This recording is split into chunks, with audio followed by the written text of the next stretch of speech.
Music by Sagni recording studio Islampur. छोटे का पहाड़ा में चीजवा पर रहा जाओगे। छोटे का पहाड़ा में चीजवा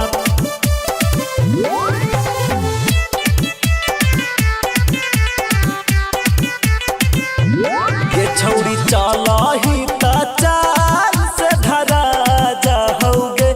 ये छौड़ी चला ही ता चाल से धरा जाओगे। छोटे का पहाड़ा में चीजवा हे गे। छोटे का पहाड़ा में चीजवा पा जाओगे। छोटे का पहाड़ा में चीजवा पा जाओगे। देखी बूढ़ा बोके कानाखी मरा जाओगे। देखी बूढ़ा बोके कानाखी मरा जाओगे। छोटे का पहाड़ा में चीजवा हे गे। छोटे का पहाड़ा में चीजवा पा जाओगे। छोटे का पहाड़ा में चीजवा पा जाओगे। Music by Aditya. छोटे का पहाड़ा में चीजवा पा जाओगे। सभे छौड़न के माना मलरा जाओगे। तोरा देखिए के माना मलरा जाओगे। छोटे का पहाड़ा में चीजवा हे गे। चीजवा छोटे का पहाड़ा में चीजवा पा जाओगे। छोटे का पहाड़ा में चीजवा पा जाओगे।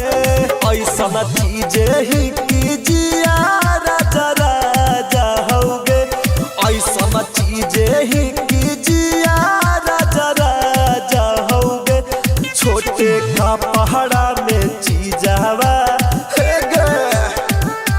छोटे का पहाड़ा में चीजवा पा जाओगे। छोटे का पहाड़ा में चीजवा पा जाओगे।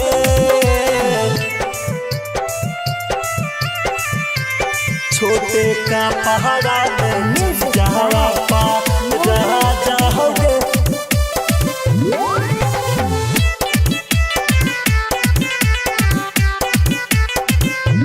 तोरा देखिए के माना गड़बड़ा जाओगे। तोरा देखिए के माना गड़बड़ा जाओगे। छोटे का पहाड़ा में चीजवा हे गे। छोटे का पहाड़ा में चीजवा पा जाओगे। छोटे का पहाड़ा में चीजवा पा जाओगे। इतने चर्चे हो कि कान पर भरा जाओगे।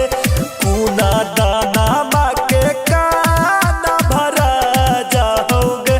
छोटे का पहाड़ा में चीजवा हे गे। छोटे का पहाड़ा में चीजवा पा जाओगे। छोटे का पहाड़ा में चीजवा पा जाओगे। Music by Sagni recording studio Islampur.